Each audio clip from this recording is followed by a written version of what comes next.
Finally, I'm rid of that baggage. Starting today, my parents are moving in with me at my house. As soon as my parents passed away, my husband Mike, having demolished our family home, stood in front of its site and blurted this out to me, standing there in shock. "What are you talking about? Have you lost your mind? Hurry up and bring the inheritance to our place." At his words, I couldn't help but burst into laughter. So that's what this was all about, I realized. What? Why are you laughing? Don't you guys know? What are you talking about? Mike and my in-laws looked at me quizzically as I laughed. It was then that I told them the truth. My name is Misery Nathaniel. I was born the eldest daughter to ordinary office worker parents. I have one brother. A very normal family. I married Mike when I was 29 and we had 2 kids. Juggling work and parenting, I suddenly found myself at 55. My son Sean and daughter Amelia had grown up to be fine adults. Each were living on their own and struggling with their new careers. Now was the time to relax with my husband. It was an ordinary life, but I was happy. I thought I would continue to age like this. But my mundane life changed one winter day. My father was in a car accident and suddenly passed away. He was only 72 at the time. Our whole family was engulfed in grief. Especially my mother, who was so depressed she couldn't even eat. "Mom, I know it's hard, but you have to eat." I told her this time and time again. "I know, but I just don't have the appetite. It feels like there's something stuck in my chest." My brother and I thought she was just emotionally distressed and watched her for a while. However, she rapidly lost weight in just half a month. Worried, I took her to the hospital. Cancer? The diagnosis from the doctor left me in shock. The cancer was advanced and surgery wasn't an option, with about a year left to live. I hadn't had the chance to really take care of my parents yet. Just when I thought I had lost my father, now my mother too was facing this. I was even more devastated than when my father passed. But I didn't have the luxury of grieving forever. My brother lived far away and couldn't be relied upon. So, it was up to me to take care of my mother. I immediately told Mike that I wanted to live with my mother. I couldn't leave her alone, both emotionally and physically, in her illness. But Mike's reaction was unexpected. "What? We just finished dealing with your dad's funeral and now I have to be dragged into more of your family's issues?" He said with a sigh, obviously annoyed. "You don't have to say it like that. Can't you just drive her to the hospital and back? Do we really have to live with her? I think she might feel lonely. If it's not okay, maybe I can just live at my family home for a while?" I suggested. Then Mike became indignant. "What? And who's gonna take care of my meals while you're gone?" "I'll come and cook, of course." "What about cleaning? Who's gonna do the laundry?" I fell silent. I intended to do what I could, but I couldn't do everything as before. Being confronted with this reality hurt. If someone said I was being selfish for wanting to care for and nurse my mother, I wouldn't be able to argue back. I'm sure my mother, being considerate, would say everything is fine as it is. But I really wanted to do something for my parents. "Fine, but I'm not helping with anything, you hear?" Mike grudgingly said to my silence. His attitude was arrogant, but he had ultimately agreed. "I'm sorry, and thank you." Although I thought he was being awful, he had agreed to my wish. I suppressed my desire to argue back and thanked him. Despite the trouble, Mike and I started living with my mother at my family home. We had originally been living in a house provided by Mike's employer. Mike was an only child. Since Mike's father really wanted us to live together, we didn't plan on buying our own home and were going to eventually move in with Mike's parents. Living in the company housing was more convenient for work, and the rent was only about $600 a month, so it wasn't a big burden. But now that we've moved to my family home, we don't have to pay that anymore and we have more space. I think living together wasn't all disadvantages for Mike. True to his word, Mike didn't help out with anything, but I'm glad I could live with my mother. She seemed energetic, but she often felt weak and spent a lot of time lying down during the day. I prepared her meals, fed her, and managed her medication. It would have been impossible for her to do all that alone. "I'm sorry, Misery. Thank you. It's a big help that you're here with me. I should thank Mike too," my mother said, expressing her gratitude to us many times. She was unaware of the harsh words Mike had said about living together, so she was grateful to him too. One evening after my mother had gone to bed and Mike returned home. While serving dinner, I brought up the subject of my mother's treatment. Mike glared at me and said, "I don't know what you want me to say. I told you I'm not helping with anything," refusing even to listen. I needed someone to vent to, someone to consult. All I wanted was for Mike to listen. Even after 1 month, 2 months, Mike's attitude didn't change. He constantly complained about living together, acting as if he was doing a great favor, and his behavior became increasingly obnoxious day by day. But I couldn't say anything against it. Between worrying about my mother and being considerate of Mike, I was becoming more stressed. Around the time of the 1-year prognosis, my mother's condition worsened rapidly, and she was hospitalized. 3 days later, she passed away. Although I had prepared myself mentally, I was devastated. My brother's family and my children came right away and helped a lot, but in times like this, you really want your spouse by your side. However, Mike was laughing and chatting with his parents in a corner, not helping with the funeral preparations at all. My brother had taken a lead role in preparation, and somehow we got everything ready for the funeral. But Mike, who should have been sitting in the family section, was at the very back of the relatives section. "Mike, I want you to sit in the family section," I said, but he replied, "No, I'm fine here. I'm not a blood relative, after all." "But you're my husband." Then his mother chimed in. "He's your husband, but he's not your mother's son. Mike is our son, so he's an outsider, you know." "Yeah, Mike's parents are just us. Misery should sit in the family section." Hearing this from my in-laws, I was left speechless. From where I come from, it's common for sons-in-law to sit in the family section at funerals, though this might vary by area. Sure enough, with Mike not found in the family section, distant relatives started whispering, wondering if we had divorced. It's one thing for people to gossip, but all of this could have been avoided if Mike had just sat there. Feeling a bit upset that Mike wasn't by my side, we still managed to see my mother off peacefully. After the funeral, my brother's family, my children, Mike, and his parents returned to my family home. "Thank you for coming, especially at such a busy time," I said to my in-laws, offering them some tea. They laughed and replied, "Really, it's something. First your father, now your mother. These funeral expenses are a burden for us too. But at least that's the end of it." I was stunned by their words. What did they mean by that? I couldn't believe they would say such a thing. I forced a smile and excused myself. Then I overheard Mike talking with his parents. "It must have been tough for you, Mike, living with outsiders." "Yeah, dealing with Misery's whims was a pain. A husband shouldn't just follow his wife's demands. If you don't like something, you have every right to refuse." I clenched my fists. Their voices, laughing and chatting, were unbearable, but this wasn't new. Mike's parents had always been insensitive and rude. When Mike and I got married, his mother said, "Couldn't you find someone more attractive? I can't expect much for grandchildren." His father joked, "They say beauty gets boring after 3 days. With Misery, you won't get bored." And Mike just laughed, "It's funny. Such a disrespectful family." I felt something snap inside me. Reflecting back, neither Mike nor his parents had said a single comforting word to me, either at my father's funeral or after my mother's passing. Instead, they ridiculed me. I had felt sorry for imposing on Mike, but now I questioned his behavior as a person. I had been too concerned about Mike while just wanting to do right by my mother. I realized I shouldn't have felt so guilty towards Mike, especially since he wasn't supportive. While I simmered in anger, Mike and his parents continued to laugh and chat in another room. If my brother's family and my kids had heard them, they would have been upset, but fortunately, they were in the kitchen. I was relieved to be the only one who heard Mike and his parents' conversation. Then, I heard more from my mother-in-law. "Misery?" "Yes," I replied, startled. "Can I have this?" My mother-in-law asked, holding my mother's purse. Confused, I stammered, well. Your mother won't be needing it anymore, right?" Mike suggested I take it home. "Maybe I'll just keep it."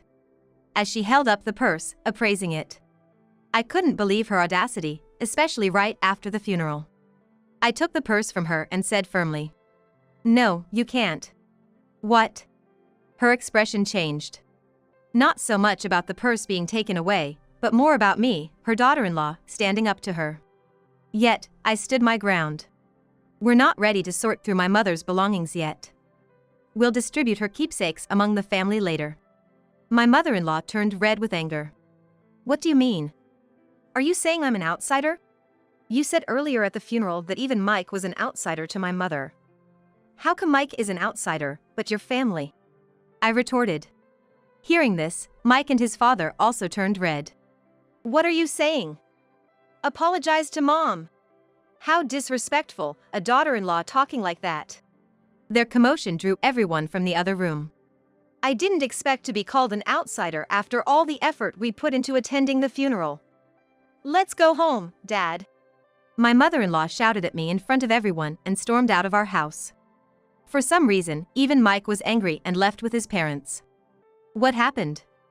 Did you really call your mother-in-law an outsider? Everyone asked me, having heard only her side.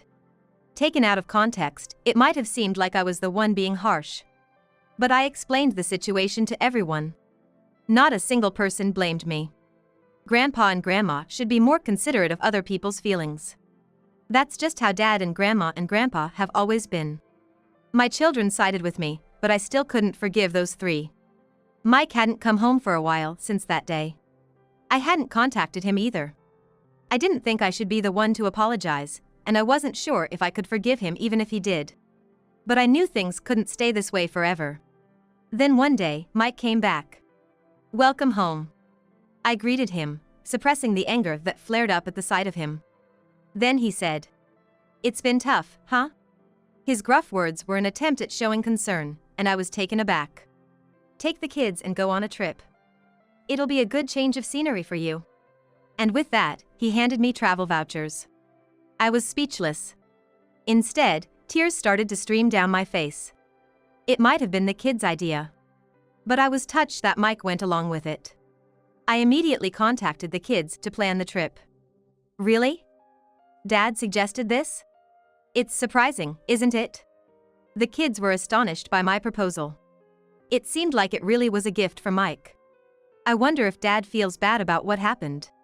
I said, laughing. I gratefully accepted the travel vouchers from Mike. I'll be off then.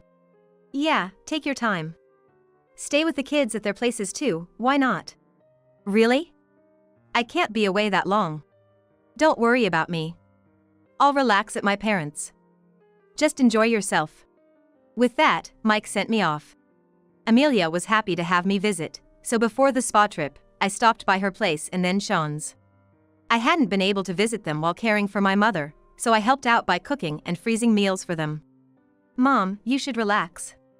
But thanks, this really helps. They both said, delighted to have my cooking at home. This opportunity was all thanks to Mike's suggestion. And then came the eagerly awaited spa trip. I spent a relaxing time at the hot springs with my children. The weariness from caregiving and the sorrow of losing my parents seemed to have healed quite a bit. I was away for almost a week, but both my kids returned to their homes with bright smiles. That was fun. We should thank Dad for once. True, just this once. But I wonder if he's up to something? Amelia joked. Don't say that. Dad thought about us in his own way. I laughed. When I returned home, planning to share the memories with Mike and start our life anew as a couple. However, when I arrived home, I was speechless. What? The house is... I looked around in disbelief. Despite recognizing the location, the family home that should have been there was gone. Then, out of nowhere, Mike appeared. Followed by his parents. They were grinning at me standing there dumbfounded. Mike! What's going on? I asked. With the same sickening smile, Mike said. Finally, I'm rid of that baggage. Starting today, my parents are moving in with me at my house. What are you talking about? I replied, trying to stay calm. Then he opened his mouth. Have you lost your mind? Your family home has been demolished. Bring the inheritance to our place quickly. Whatever you inherited, it's Mike's now. I realized then. The disappearance of the house was Mike's doing, and it was all for the inheritance. Such betrayal, after thinking about the future on my way home. I was filled with indescribable sadness and anger. But demolishing the house won't make things go Mike's way. I won't let it. I burst into laughter at the sight of their smirking faces. My laughter baffled Mike and his father. What? Why are you laughing? What a weird woman.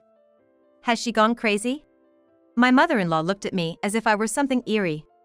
Facing the three of them, I spoke up. Don't you guys know? What are you talking about? I said to him. First off, I haven't inherited a single penny. So, there's no inheritance. After saying that, I burst into laughter again. Perhaps they mistakenly thought they'd become rich from the inheritance. Their wild imaginations and actions had me in uncontrollable laughter. What do you mean? Explain yourself, Mike demanded. But I kept my mouth shut. I felt no need to enlighten them. Before that, I'm not going to live with strangers. If you want to live together, go ahead alone. Ignoring Mike's question and rejecting his initial suggestion made my mother-in-law furious. You helped with your parents' housework, but you can't do ours? You're aware of the circumstances, right? I agreed to live together, didn't I? I told you I didn't want to live together. Have you forgotten that you chose to live together to avoid housework? Mike and his mother bit their lips as I refuted them one after another. Also, demolishing the family home like that. There are things you just shouldn't do. I yelled at them. And then left the scene. Behind me, Mike's voice called out, "Where are you going?" But I didn't look back.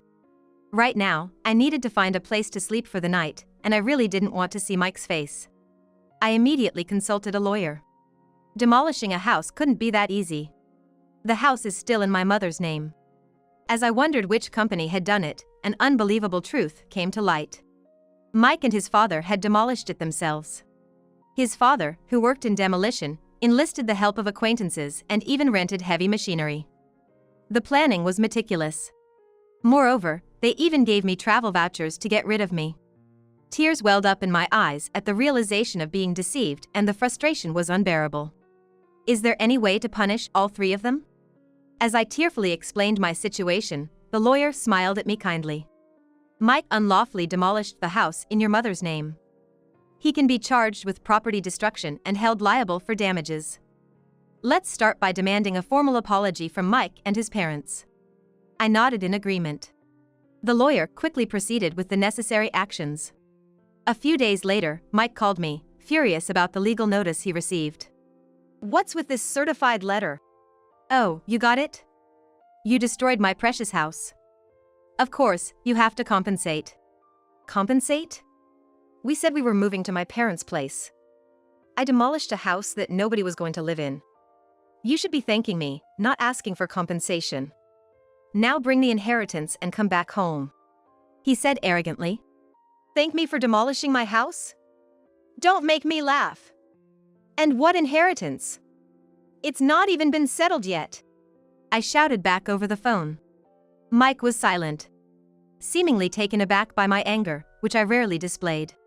The reason I laughed when the house was demolished was exactly this. I had a whole year with my mother. It was obvious that we would discuss matters of inheritance. So, I told my brother. I don't want anything. Give it all to you. As a result, he inherited all the cash and stocks. He insisted that I should have the house, as he lived far away and couldn't manage it. If I wasn't going to live there, it could even be rented out. That was the plan, for me to inherit the house. Anyway, either you and your father restore the house to its original state, or pay the amount specified in the letter. That amount of money. I was considering settling this amicably. Well, fine. If you can't pay, I'll file a police report and sue you, I declared. I'm sorry, I didn't think you'd get so angry. Of course I'm angry, what do you expect? He began to make excuses. He seemed to think that if my family home was gone, he wouldn't have to live with his parents. Especially, Mike's father had always desired to live together. Mike's father seemed to have a fondness for Sean and apparently wanted to live with him. Mike had refused to live together before, citing difficult commutes, but his parents thought I was the one against it. So, he convinced them by demolishing my house and making it seem like I'd move in with them with the inheritance. But I couldn't forgive him after hearing such a thing. Please, give me a break. I didn't mean any harm. Dad's sorry too. If he's truly sorry, then agree to the settlement. I said and hung up the phone. Mike kept calling and sending messages, apologizing. If you're sorry, just transfer the money. I pushed him away. I knew my childhood home couldn't be restored, but this was the only way I could process my unbearable feelings. Afterward, I stayed at Amelia's place. This situation was known to my brother's family and my children. Although my brother must have been angry about our house being demolished without his consent, he said, "I won't interfere, but I'll help in any way I can." Do what you think is best, misery. Everyone condemned Mike's actions and supported me. A month passed without any compensation or alimony payment from Mike. During that time, there was no contact from him. I couldn't stay with Amelia forever. I wanted to get the money as soon as possible to at least establish a living foundation. Contrary to my wishes, something unbelievable happened. It was revealed by Amelia. "This apron looks a lot like Grandma's," she said, showing me her smartphone screen. I was surprised when I saw it. It was a listing on a flea market app. The apron Amelia mentioned, similar to my mother's, was a unique one I had made for her. "What? This is Grandma's apron. I made it, so I'm sure." "What?" Amelia quickly checked other listings. The seller seemed to have recently joined the app, with no transactions or reviews yet. There were nearly 30 items listed, and to my horror, all of them belonged to my mother. I immediately realized. It was Mike. He was the only one who could have taken my mother's belongings after demolishing the house. I called Mike right away. "What's this about the app?" "App?" Mike responded, sounding annoyed. Furious, I thought Mike was pretending not to know. "Don't play dumb. You're selling Mom's things without permission, aren't you? Cancel those listings right now." Mike, sounding panicked, replied. "What? No, it wasn't me. Who else would do such a thing? I'm coming over right now to get everything back," I said and hung up, then immediately headed to Mike's parents' house with Amelia. "Where are Mom's things?" I demanded as soon as we arrived and called out for Mike. Confronting Mike at the door, he stuttered. I don't know anything about it. Tell the truth, Dad." Amelia joined me in pressuring Mike. He seemed flustered. Mike's parents, noticing our presence, came out. "Oh, Amelia, you're here?" Mike's mom greeted, smiling at the sight of her granddaughter. Angry, Amelia said, "Grandma, tell Dad to tell the truth." "The truth?" "Grandma's belongings that passed away recently, Dad seems to be selling them." At Amelia's words, Mike's mom burst into laughter. Mike, with a troubled look, kept repeating, "It really wasn't me." Then, his mother loudly exclaimed, "Mike is selling them? That's impossible." "But, because I am the one selling them." I felt my blood run cold. Mike probably knew about it. With a look that almost said this is bad, he turned to look at his mother. Despite Amelia's shock, his mother cheerfully continued. "What? It's a lot of work, you know? I have to pack everything carefully and make sure the photos look good." She seemed oblivious to the fact that she was selling stolen goods, chatting happily about the app. I struggled to restrain myself from lunging at her. "Cancel the listings. Those aren't yours to sell." Amelia, red with anger and tears in her eyes, pleaded with her grandmother. However, Mike's mother seemed displeased. "What's the big deal? I finally found a hobby I enjoy. I use the things I can and sell the rest for a little pocket money. It's good for preventing dementia. I'm the only grandma left, so Amelia wants me to stay healthy and live long, right?" she said nonchalantly.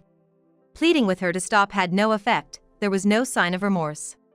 But if talking won't help, then action is the only option. "Amelia, let's go."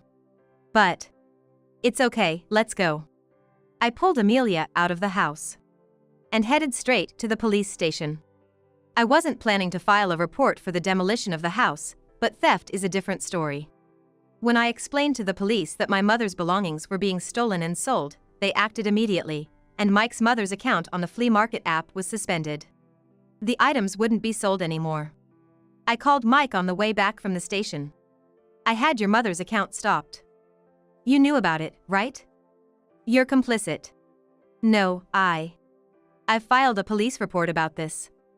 Please cooperate with the investigation." Mike became frantic. What? We're family, right? Withdraw it, please. Family?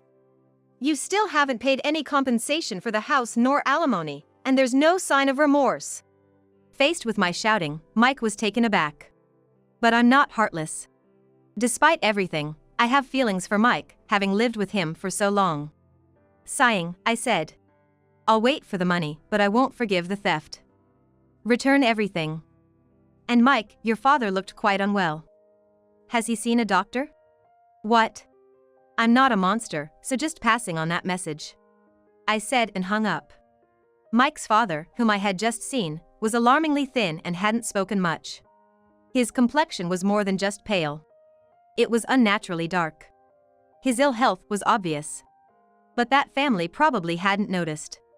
His wife, nonchalantly selling stolen items, and Mike, who only acted tough with me. They lacked any real concern for others. The next day, I received a call from Mike's father. Expecting it to be a thank you call, I was met with the complete opposite. What do you mean by treating me like a sick person? Planning to dump me in a hospital to get rid of the hassle? I need to protect Mike and my wife from you. I'm not going to any hospital, he scolded. It was shocking to be reprimanded when I was just concerned. Sorry for overstepping. I was just worried. Humph. I'm not frail or short-lived like your parents. Don't make a fool of me. I was infuriated by his words, but a few days later, he apparently felt unwell enough to visit the hospital. The diagnosis was terminal cancer. Mike called me in a panic. Dad's got terminal cancer. What am I going to do? But I just snorted. I don't know. What did you say when I suggested going to the hospital? He said, I'm not frail or short-lived like your parents. So, deal with it yourself. How can you be so heartless? Misery, I never thought you'd be such a person. Who's heartless? Did you ever say a single warm word when my mother was sick? Reflect on your own actions. I said and hung up. As expected, Mike's father passed away soon after. As a human being, I didn't want to harbor negative feelings towards the deceased, but recalling everything that had been done and said, I couldn't shed a tear. After his funeral, his will was found. Despite all his talk of not being short-lived, he had made thorough preparations. The house goes to the grandson, Sean. The rest of the estate is to be divided between my wife and eldest son. I was surprised to see Sean's name. Mike's father had always favored him, wanting to live with him. He must have wanted Sean to have the house even after his death. It was a nuisance for Sean. Renounce the inheritance. You don't need that house, do you? I told Sean, but he was happy to receive it. Inheriting the house was more of a burden than a benefit due to inheritance tax. But if he was pleased, I had no right to say anything. Following the will, Sean inherited the house. His grandmother was happy and paid the inheritance tax. He's our successor, after all, she said. Well, that's not wrong. While I felt a bit sad as if Sean had been taken from me, something unbelievable happened next. Come over to our house. Mike's call prompted me to head straight to his parents' house. Then, I saw Mike's mother and Mike himself standing in front of their house, stunned, just like I once had been. The site was filled with heavy machinery, trucks labeled with demolition company names, and workers. Their house was being torn down right before our eyes. What's going on? It's my house. I can do what I want with it. Sean said, appearing from somewhere, looking satisfied as he watched the demolition. Sean! What are you doing? Stop this right now. Stopping it now won't make it livable anyway. Sean, what have you done? Mike's mother and Mike were begging Sean. But Sean just laughed. Did you forget what Grandpa and Dad did to Mom? Sean. Grandma, you were awful to Mom too, right? Did you apologize? Sean's smile turned into a sharp glare at Mike's mother and Mike. They fell to their knees. The heavy machinery continued to noisily dismantle their house. I finally felt relieved seeing this scene. Later, Mike finally paid the damages and compensation from the inherited assets. The stolen items that Mike's mother took from my mother were retrieved by Sean and safely returned to me. You always have me and Amelia, Sean said, and I finally shed tears of relief. Mike's mother and Mike, having lost their house and left with no money, were now living in a company house again. Mike and I had moved out of the company house. But now Mike and his mother had to return, becoming the subject of rumors. I explained the whole truth to Mike's colleague's wife, who we were on good terms with. Mike and his mother will likely have a hard life in the company housing, but it's their own doing. Additionally, after Mike's retirement, they'll be forced to save up for a new place to live. I sometimes think about asking my friends how Mike and his mother are living now, just to have something to talk about. After that, I continued to stay at Amelia's house, but then Sean got engaged to be married. He was planning to build a house. The land of the former family home sold for a decent amount, and I was glad to see that even that house served a purpose. Mom, come live with us. Sean offered. His fiancée welcomed me warmly. Since I couldn't keep relying on Amelia, who lived alone, indefinitely, I decided to take up on Sean's offer. I am thinking of living happily with my new family, determined not to become a mother-in-law like my own mother-in-law.